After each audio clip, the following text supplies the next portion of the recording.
My name is Cliff McBain. I'm originally born in Scotland. I went to Aberdeen University back in 1983, studied computer science there. I've been living in Houston now for over 20 years. Oh, nice. And why did you decide to go to University of Aberdeen?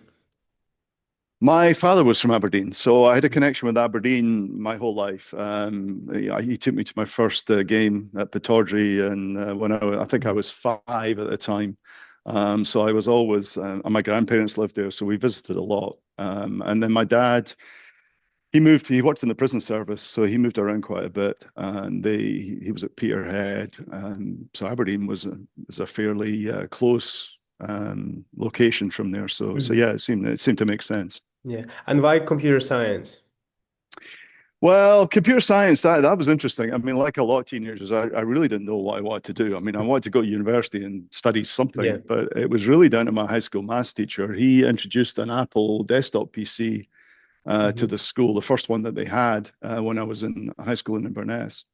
And I was one of 4 students who he asked to play with it basically and figure out what we could do with it. So we developed a couple of simple programs to map some curves and a couple of quiz things, and we wound up using it to enter a economic simulation thing across the whole of Scotland as well. So I just got hooked on the potential usage, Wow. and figured it was a growth industry and something that was likely to provide employment. At the time that I was Hmm. looking for a job.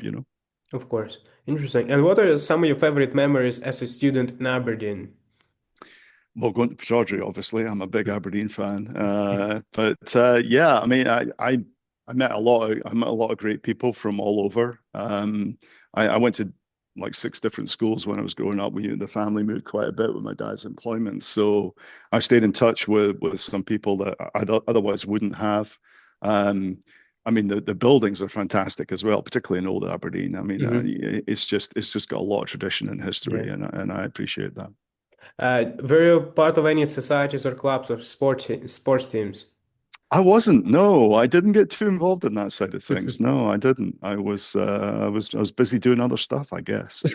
Of course. And what would you say were the key career milestones for you? Career milestones? What? Yeah. Yeah. Well, I mean, obviously, I've been at Marathon most of my career. I actually interviewed with them the year that I graduated, but that was Hmm. the summer that oil went to like $9 a barrel or something, if I remember right. Hmm. So they lost the budget to hire people, Hmm. and they contacted me to, yeah, they said they'd keep me on file, basically. Yeah. Through a friend of my dad's, I got a job with a small software house, and I did that for about a year. And then Marathon contacted me and said, "Remember us?" So that impressed me a lot because I Hmm. kind of wasn't expecting that. I Yeah. thought it was just one of these things they were saying, yeah, they're saying they keep me on file, but they did. And so I went back, talked to them, um, and I joined, and I guess the rest is history. I mean, I spent almost 38 years there, um, doing several technical jobs and then eventually getting into the management side of things. And how was this? How did your role career evolve from technical roles to more leadership roles? Well, funnily enough, I mean, like many companies, we had an annual performance review process, Hmm. and that was where you got to talk about your development, what you want to do, and all, as well as being told how well you'd done over the previous year. And I always expressed a desire to remain technical. But my manager at the time took a temporary assignment. We were very active in Russia at that time, the Hmm. Sakhalin energy project. Yeah. And he took an assignment over there, and I was asked to backfill for him. And during the 6 months he was over there, I got involved in a big restructuring of our whole organization. And I also got asked to be the international coordinator for Marathon's first PC standardization effort. Hmm. We'd never done that before. We had all sorts of brands of PCs on people's desktops. So those were my introductions really to managing people and also managing large scale projects. I'd managed some smaller scale ones, but Hmm. that was a pretty large effort. So um, I guess I got kind of backed into it in some ways because my Hmm. manager never returned. The 6 month assignment became permanent. Yeah. And I learned a lot about myself in those 6 months. I learned that I like to have a seat at the table where decisions Hmm. were made, um, and you know having that over those 6 months kind of I thought, well, yeah, maybe this is something I want to do after all. Yeah, interesting. And you worked in oil and gas in Aberdeen as well as Texas. How would you say Mm. what's the key difference between working in Aberdeen and Texas? Well, the business is very different. In Aberdeen, it was offshore platforms, obviously, right? Hmm. We had the Bray field, which was the major asset. We had interest in some other stuff as well, but Bray was the major asset, and really everything we did was to support that. Hmm. Um, the wells obviously were complex, took a lot longer to drill, a lot longer to plan. By the time I got to the US in early 2006, Hmm. unconventionals were starting to get going. Um, and even when you were drilling traditional wells Hmm. on land in the US, it was very different to the business in North Sea. So the challenges were different, technical challenges were Hmm. different. And it really it took me a while to understand the business when I got here because of that. Hmm. It's just different cycles, different challenges, different Yeah. technologies required. And what about the working culture? Like are people different in their approach to work or no? Yeah, in some ways, I think there's a lot of similarities between Hmm. how people in the UK work and how people in the US work. Yeah. I think um, I think there's a work ethic there. Hmm. There's also a desire to be seen, to be in there, Yeah. the whole workday and to be doing something. So I think that's similar between the two cultures. I think, in my experience, there's probably more talking goes on in the US than there is in the Yeah. UK. More talking about doing things Hmm. than actually doing them. That may just be my experience because it was a smaller business unit in Aberdeen, and obviously when I came to Houston, it was a larger corporate headquarters. Yeah. So it's a different culture from that side of things. So that may be unfair for me to compare, but that's my experience certainly.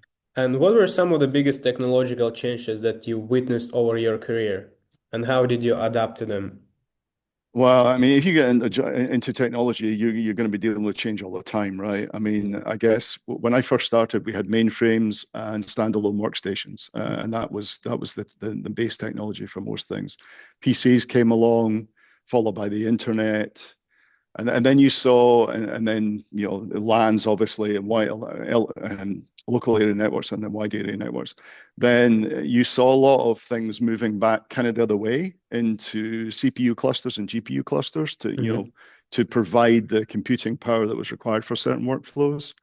And then, in the last few years, obviously the cloud has been huge, and you've had SaaS solutions and just Hmm. hosted infrastructure, and it's difficult, right? I mean, I think the higher up the organization you are, the more time you have to spend looking at that in terms of where things are going in the future. I always maintained a 3-year roadmap, which I Hmm. built from looking at what we had at the moment, what our business users were looking for, what their challenges were, what we might need, what our vendors could and couldn't provide. Hmm. And that was really something that was a very useful tool to me all the way through my career in terms of being able to plan and budget for things Hmm. that were coming along in the future. I see. And would you still recommend students to go into oil and gas industry I today? wouldn't, to be Mhm. honest, not at this stage. I think the political climate has changed a lot. Yeah. I have my own thoughts about net zero and all the rest of it. And don't get me wrong, we absolutely have to transition from fossil fuels. They're not going to last forever, apart from anything else. But I think energy, yes. Oil and Hmm. gas, not so much, right? I mean, I think it's run its course. I think it's great. It's been great to me. I've had a great career from it.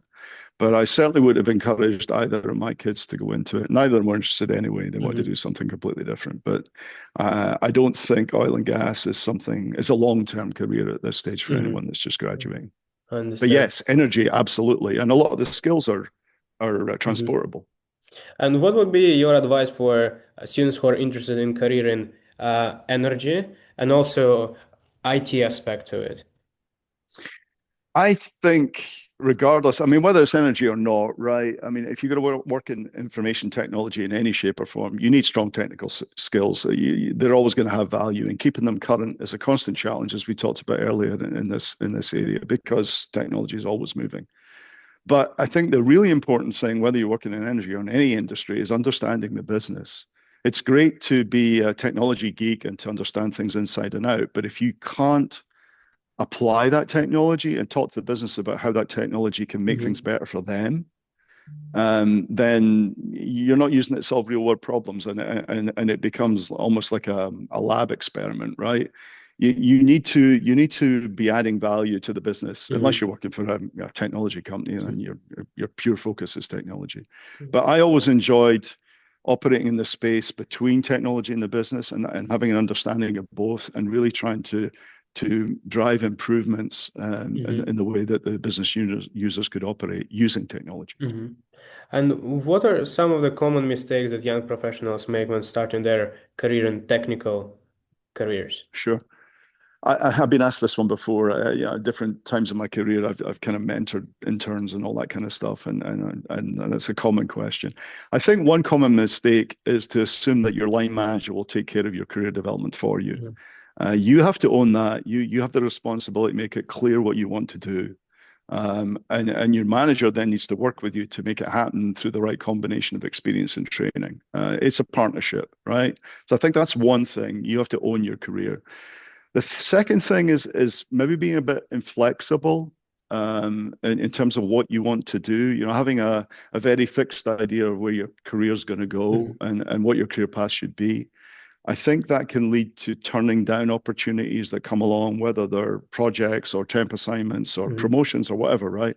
Yeah. That's outside of your current experience or your interest. I mean, some of the most rewarding experiences I had in my career were outside my comfort zone, and I Mhm. learned and grew from all of them. And I think I'm not saying you have to accept everything that comes along, but you need to consider everything in its own merits as an opportunity. Interesting. Thank you. And what would you say was the proudest moment in your career, or maybe a project that you handled? Oh wow, the prize, that's a difficult one. I mean, I mentioned the PC standardization Mhm. effort when I was the international coordinator for that. Obviously, most of Marathon's business was in the US, but we did have several international locations at the time.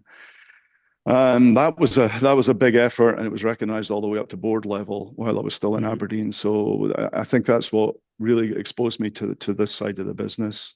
Mhm.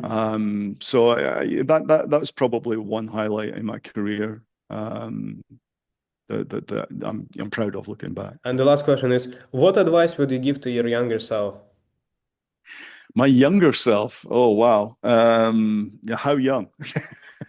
Student years, I guess, or starting Student years. career? Okay.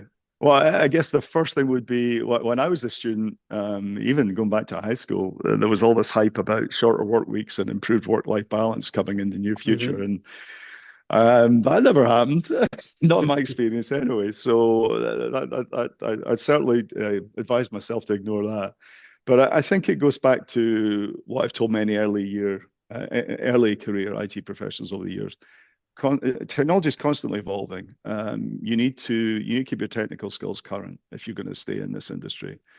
Hmm. But it's also very important to be able to understand, articulate how the IT solutions that you know and you understand can be applied within the company you work. I think you need to take the time to keep your technology skills up to date, but you also need to take the time to understand the business of the company you're working for. Hmm. And I think if you can do both of those things, you can make yourself a much more valuable employee in whatever organization you're working in.